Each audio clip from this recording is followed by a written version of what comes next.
Lihat baik-baik ya, ini janji Allah. Kalau ada hidayat yang berjanji, Anda boleh tinggalkan. Tapi kalau Allah yang berjanji, mustahil diingkari. Kata Allah, kalau ada orang mengerjakan amalan sebelum tiba dipanggil, apalagi dia bangun tahajud sebelum subuh, saya berikan 4 kemuliaan yang tidak pernah saya berikan pada orang selainnya. Subuh 4:07, Anda bangun jam 3, tahajud, istighfar, Anda dijamin oleh Allah saya berikan 4 keistimewaan yang tidak saya berikan walaupun kepada orang yang sholat tepat waktu, sholatnya khusyuk tapi nggak tahajud, nggak akan dikasih oleh Allah 4 hal ini. 1, lihat ini, dan amalan ini nggak pernah ditinggalkan oleh para sahabat, baik yang birokrat, baik yang diplomat, juga para pengusaha. Perhatikan amalannya. Wa minal laili fatahajjad bih. Di antara sementara malam sebelum subuh bangun, tunaikan tahajud. Kalau Anda tunaikan tahajud, saya berikan 4 hal kata Allah. 1, asa ayyab'atsaka rabbuka maqaman mahmuda.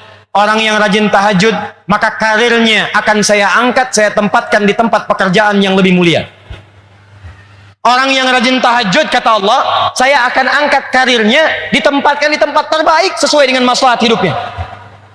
Anda nggak usah mengerjakan banyak hal. Karir naik, tidak bayar. Tenaga, tidak banyak. Harta, nggak keluar. Tenaga, tidak banyak. Pengetahuan dijaga. Kata Allah, Anda rajin tahajud, saya angkat ke tempat yang terbaik. Dengan posisi yang paling bagus. Wa qur rabbi adkhilni mudkhala sidqin. 2. Kalau Anda akan bekerja, maka Anda akan dibimbing oleh Allah untuk memulai pekerjaan Anda. Allahu Akbar. Mau masuk kantor, tiba-tiba di jalan ada kecelakaan. Sebelum lewat, tiba-tiba hati Anda dipalingkan. Jangan lewat situ, lewat yang ke sini. Sebelum masuk kantor, tiba-tiba ada kemacetan. Tiba-tiba ada informasi, Pak, jangan ke situ. Bapak lewat sana saja, jalannya lebih mudah, tidak ada macet. Siapa yang menggerakkan orang itu? Allah. 3. Wa akhrijni mukhraja sidqin. Anda punya kesulitan, langsung dibimbing oleh Allah keluar dari kesulitan itu. 4. Ini yang hebat. Waj'alni min ladunka sultanan nasira. Kalau di pekerjaan Anda, di karir Anda ada yang jahil, ingin menyingkirkan Anda, menyungkurkan Anda, ingin bahkan maaf sekali, mencelakai Anda, maka yang pertama menolong Allah langsung yang memberikan pertolongan tanpa perantara siapapun.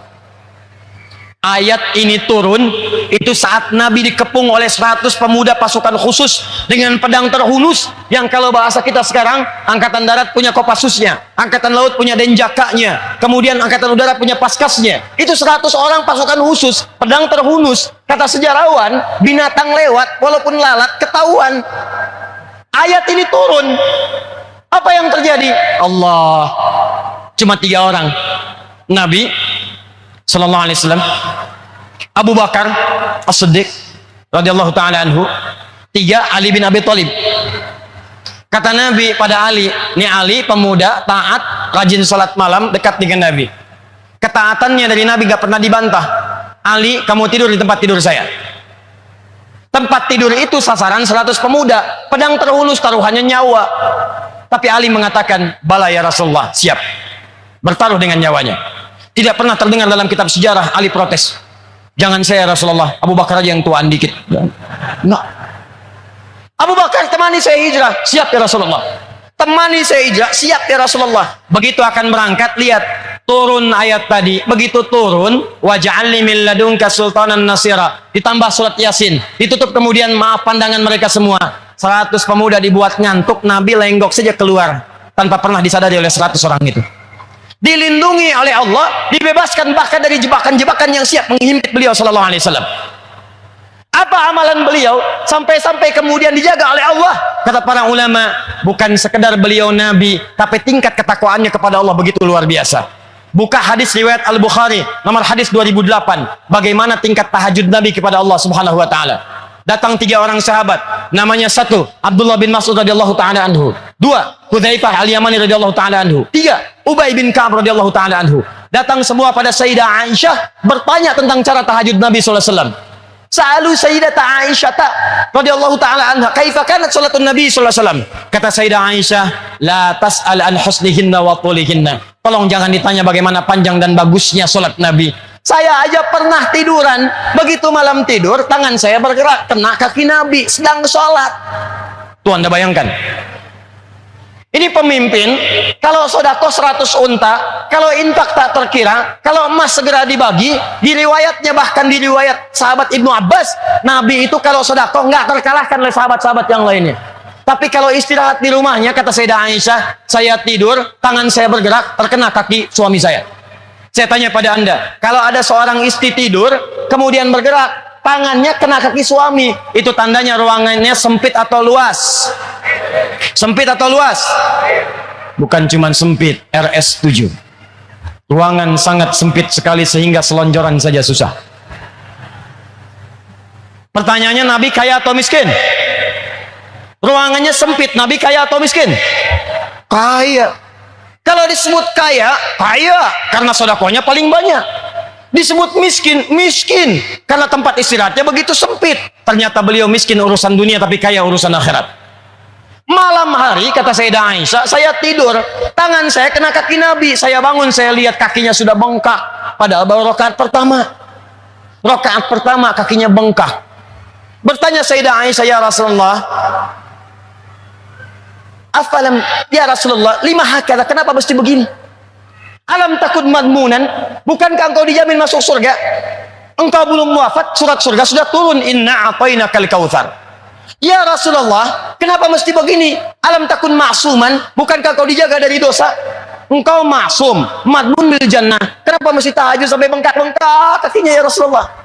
Kata Nabi, afala akunu abdan syakura? Apa enggak boleh aku jadi hamba yang bersyukur? Penasaran tiga sahabat tadi, diikuti Nabi besok harinya, sholat di belakang Nabi. Pertama Hudzaifah, begitu sholat di belakang Nabi, kata Hudzaifah, aduh, Masya Allah, tidak ada sholat yang paling indah kecuali sholat di belakang Nabi. Kalau beliau berdoa tentang surga, umat didoakan masuk surga. Kalau beliau sampai di ayat neraka, berlindung supaya umatnya nggak ada yang masuk neraka. Kalau beliau berada di ayat doa, beliau memanjangkan doanya, bermohon kepada Allah. Tak terasa rakaat pertama 100 ayat Al-Baqarah, kata Hudzaifah. Besoknya Ibnu Mas'ud penasaran, Abdullah bin Mas'ud ikut di belakang Nabi sholat. Kata Ibnu Mas'ud besoknya, benar, tidak ada yang paling indah kecuali sholat di belakang Nabi. Saya kira 100 ayat akan ruku, ternyata diselesaikan Al-Baqarah 286 ayat rakaat pertama. Saya kira ruku, nyambung ke Ali Imran 200 ayat. Saya kira ruku, nyambung ke An-Nisa 176 ayat. Baru kemudian ruku, rakaat pertama 5 juz 4 halaman. Nabi. Besoknya tiga orang ini gak ikutan lagi. Bukan karena capek. Kata Ibnu Mas'ud, saya itu selalu meniru di mana Nabi akan ruku. Saya menduga-duga untuk meniru dan mempraktekkan. Kayaknya sekarang ruku, bukan. Kayaknya sekarang, bukan. Kayaknya sekarang, bukan. Daripada saya banyak menebak, lebih baik saya sholat sendirian aja. Nanti baca kitabnya Imam An-Nawawi itu, ya, di At-Tibyan, halaman 37, paling kanan sebelah atas. Baris 1 sampai 3 tuh disebutkan. Kata Imam An-Nawawi, sepeninggal Nabi, Utsman bin Affan, Tamim Ad-Dari, Abdurrahman bin Auf, orang-orang kaya yang asetnya sekarang masih ada, itu tidak pernah meninggalkan tahajud. Sekali tahajud, khatam Al-Quran dalam tahajudnya. Nah itu Nabi. Bagaimana Nabi dijaga oleh Allah, dibebaskan dari kejaran 100 pemuda tadi, dilindungi oleh Allah, disayang oleh Allah. Apa amalannya? Jangan dikira Nabi yang dijamin surga ini, surganya tingkat tinggi, Firdaus, tidak ada hisab, orangnya Al-Amin, masuk langsung ke surga. Apa dikira di dunia tidak beramal? Tidak. Tahajudnya sampai bengkak kakinya. Saya tanya pada antum, siapa yang pengen masuk surga Firdaus? Angkat tangan. Yang pengen masuk surga Firdaus, angkat tangan. Dah, turun. Bersama Nabi. Bersama Nabi. Angkat tangan. Ah, turun. Siapa yang pengen ke surga tanpa hisab? Angkat tangan. Ah, turun. Sekarang balik. Siapa yang nggak punya dosa? Angkat tangan. Siapa yang dosanya dikit? Angkat tangan. Siapa yang dosanya banyak? Angkat tangan. Ah, ulang. Siapa yang dosanya banyak? Angkat tangan. Masya Allah. Dah, turun. Siapa yang pengen ke surga Firdaus? Angkat tangan. Ini manusia paling aneh. Pengen ke surga Firdaus, modalnya dosa banyak. Nabi kita aja yang surga Firdaus masuk tanpa hisab, ngerjain tahajud, kaki sampai bengkak. Ente pengen ke surga, yang bangun matanya yang bengkak, kaki biasa-biasa. Gimana logikanya?